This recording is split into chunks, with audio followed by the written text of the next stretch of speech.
Welcome everyone. The basic principles of Islam is to protect one's own belief, that is Hifzul Iman, to protect one's own body, to protect one's own property, to protect one's own mind. One should protect his or her own mind from intoxication. That is why intoxication is haram in Islam. And the last, one should protect his or her own offspring, which means Hifzul Nasl. In the same way, law provides right of self-defense. Law does not require a person to act or behave like a coward. Law uh, provides a right of self-defense. One can exercise his right of self-defense and can counter-attack to the assailants.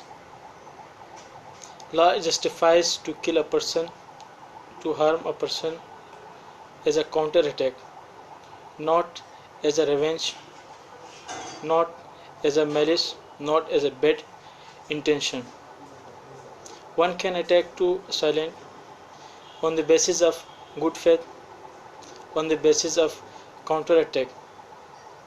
But the counter-attack must not be beyond the threats which one person gave, must not proportionate, beyond the proportionate. So let's start from section 96. Section 96 of Pakistan Penal Code says nothing is an offence which is done in the exercise of right of self-defense. Section 96 is an abstract. It does not explain fully. So the right of self-defense further explained in section 97, which says that one can exercise right of self-defense for protection of his body or for protection of body of other person, and for protection of property of one's own, or protection of property of another person, whether it may be robbery, whether it may be mischief, or it may be criminal trespass. When a person breaks door and enters into the house, it is a criminal trespass. So one can exercise his right of self-defense and can injury, can kill. It must be a good faith. It must be on without a revenge. It must not be beyond proportionality of self-defense. One can just attack as a counter-attack to protect his body or property, or protect other person's property or body.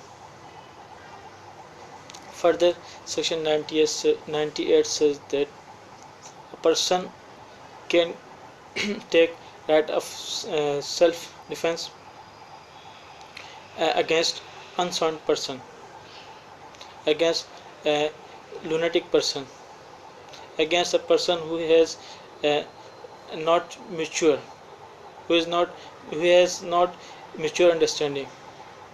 Suppose when an unmature person attacks on you, you can also counter-attack.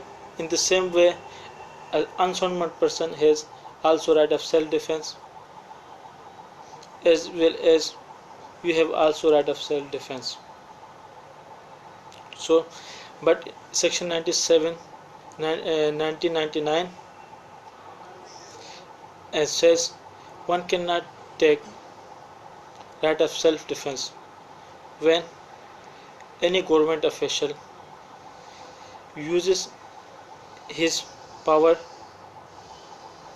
but exercises power, but that injury must not be caused to death,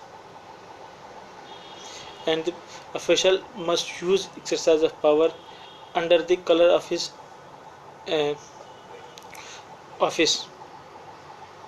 But in this, if as well as it has no right of defense, self-defense, when a subordinate of uh, government officials use his use his power or exercise his power under color of his office, but one person does not know uh, before the person government official, he can use as the same way right of self-defense.